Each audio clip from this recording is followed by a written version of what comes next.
So, Heather, in the last segment, we were talking about the incredible lack of urgency that we have seen around what was happening in Puerto Rico this week. And it's only going to get worse. And I think I would hope that as we are now, a week plus out or so from the storm, that at the very least, we'll be able to get news crews in there that will hopefully communicate just how dire the situation is on this island. And it has been very odd, to say the least, to observe just how disinterested Donald Trump seems to be in what's going on in Puerto Rico. You mentioned his series of tweets, which spent as much time talking about Puerto Rico has to repay its debt and they have a bad infrastructure than it was like the horror of what's happened there. I mean, 80% at a minimum of the agricultural business industry, sector in Puerto Rico has been completely wiped out. And when you contemplate where they get a lot of their food, those islands had been wiped out weeks before, or I should say a week or two before. We had refugees on Puerto Rico from these other islands, including the American Virgin Islands, but also other islands that were devastated by the hurricanes in this season. And you mentioned earlier that Donald Trump was late in sending the massive medical ship that we have. There seems to be now we're hearing that supposedly the administration is preventing lawmakers from heading down to Puerto Rico and U.S. Virgin Islands. This is according to aides of these congressional lawmakers, which I imagine on some level is a function of Donald Trump wants to be the first person to go there from Washington to, I don't want other people basically who have access to the media explaining what's going on there. I mean, this is really stunning. And I can't help but think that the reason why the American public is not as keyed into it is because of, at the very least, a certain amount of, colonial perspective on Puerto Rico. Puerto Rico is an afterthought. And then I would layer in another level of racism. And then I would say with Donald Trump, it's probably rather similar.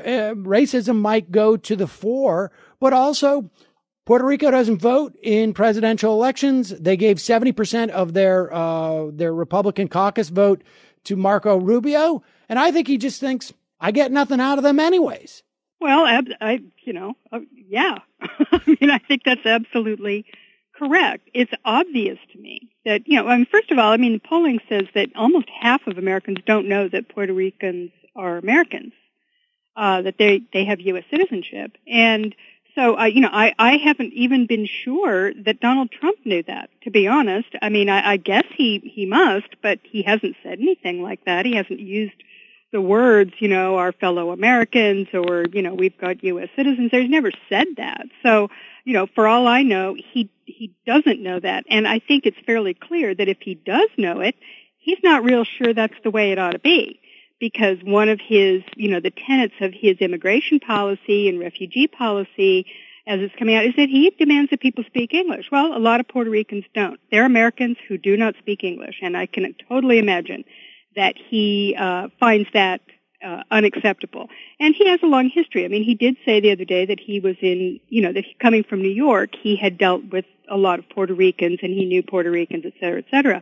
Well, he also has a history of denying housing to Puerto Ricans, right, and being sued by the federal government for discrimination on that basis, that African Americans as well. That may be his only real experience, is denying them housing. So this whole attitude, I don't think there's any doubt that the ethnic makeup of Puerto Rico plays into this lack of interest in what is going on down there at a time of a major, major disaster. This is really bad, and the repercussions are going to be enormous. And I can't, like I sort of, kiddingly, in a very dark way was kind of tweeting last week about, can we send Harry Connick Jr. down there so that maybe, somehow or another we'll start to see this as the major disaster it was. He, you'll recall, was the one who went into the Superdome after Katrina in the dark, and suddenly people were going, oh my God, what is going on there? It took that. So, this is, I don't, and I guess he's going to get away with it. I mean, this is what astonishes me. I just can't get over the fact that the President of the United States is able to do this. I mean, he is breaking every rule. Every rule. I mean, what do you think there's just a certain amount of fatigue that is involved with Donald Trump? Is there some type of, have people basically just said like, okay, this is it. I mean, we don't have, going forward, we're just going to be, we can't have any expectations of Donald Trump. And I mean, on some level, it's like it's almost as if, the country is reacting to a pathogen that they cannot get rid of.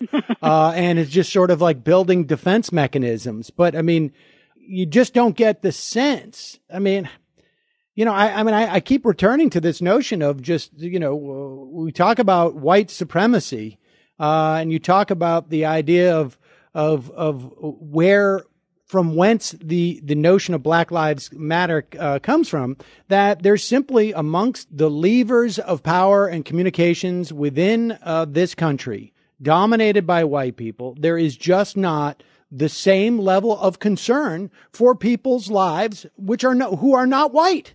And it's hard not to come to that conclusion with what we're seeing.